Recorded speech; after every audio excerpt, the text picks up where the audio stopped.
এবং আমলীয় কিছু বিষয় রয়েছে।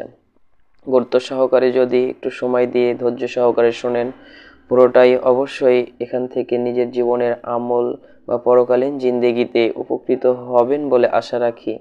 চলুন দেখা যাক। আজকের হাদিসটি বর্ণনা করছেন হযরত আলী রাদিয়াল্লাহু তাআলা আনহু। ইনি বলছেন যে একদা ফাতিমা রাদিয়াল্লাহু তাআলা আনহা চাক্কি পিষতে তার হাতে যে কষ্ট হয় বা হাতে কড়া পড়ে যায়, মানে চাকতিটা কি, সেটি হচ্ছে যখন গম বা যব এগুলো যখন পিষে আটা তৈরি করতে হয়, ঠিক সে জাতীয় একটি মেশিন বা চাকতি বলা হচ্ছে। এটা উনি নিজ হাতে তার স্বামী সংসারে কাজ করতে যেয়ে তার হাতে ফোস্কা পড়ে যেত।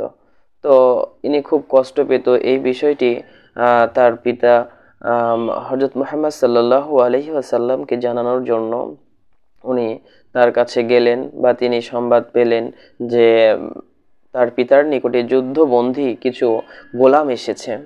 তো এবার উনি চলে গেলেন তার পিতার কাছে।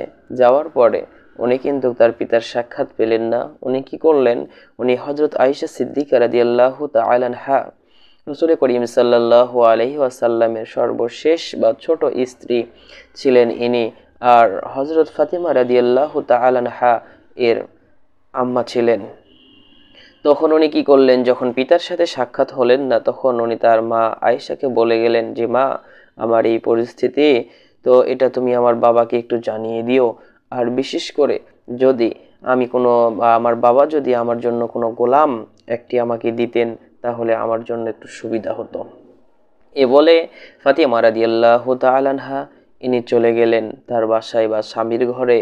এবার হযরতে মুহাম্মদ রাসূলুল্লাহ সাল্লাল্লাহু আলাইহি ওয়াসাল্লাম যখন বাসায় আসলেন, আয়েশা রাদিয়াল্লাহু তাআলা আনহা তাকে সমস্ত কিছুই বিস্তারিত বললেন, বা ফাতিমা রাদিয়াল্লাহু তাআলা আনহা এর আগমনের কথা এবং তিনার বলে যাওয়া কথাটি আমাদের নবীর কাছে যখন বললেন আল্লাহর রাসূল সাল্লাল্লাহু আলাইহি ওয়াসাল্লাম, তখন কি করলেন, তৎক্ষণাৎই খবরটা শোনার পর উনি আলী রাদিয়াল্লাহু তাআলা আনহু এর বাসায় চলে গেলেন এবং সেখানে যেয়ে দেখলেন হযরত ফাতিমা রাদিয়াল্লাহু তাআলা আনহা, আলী রাদিয়াল্লাহু তাআলা আনহু এরা ঘুমিয়েছিলেন বা শুয়েছিলেন। এবার রাসূল করিম সাল্লাল্লাহু আলাইহি সাল্লাম যখন তাদের কাছে গেলেন, তখন তারা উঠে বসার চেষ্টা করলেন। আমাদের নবী বিশ্ব নবী জনাবে মুহাম্মদুর রাসূলুল্লাহ সাল্লাল্লাহু আলাইহি ওয়াসাল্লাম তাদেরকে ইশারা দিয়ে বলছেন, তোমাদের ওঠার প্রয়োজন নেই, তোমরা ওখানেই থাকো। এবার উনি ওখানেই যখন থাকতে বললেন, তার মধ্যখানে যে আল্লাহর রাসূল বসে পড়লেন। বসার পরে বলছেন, মা, আমি তো শুনলাম তুমি যা বলেছ, তো আসলে আমি কি তোমাদেরকে এর চাইতে উত্তম কিছু দিব না? হযরত ফাতিমা রাদিয়াল্লাহু তাআলা আনহা তখন বলছেন, জি বাবা, অবশ্যই, এর চাইতে উত্তম কি আছে সেটা বলুন।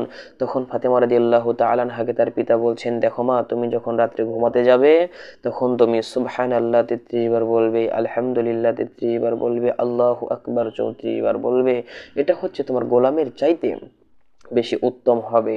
তাহলে সম্মানিত সুপ্রিয় দর্শক শ্রোতা, আপনারা বুঝতেই পারছেন, দেখুন, একটি গোলামের জন্য পিতার কাছে মেয়ে আরজি জানিয়েছিল কষ্ট লাঘবের জন্যে, কিন্তু তার পিতা তাকে কি শিখিয়ে দিলেন?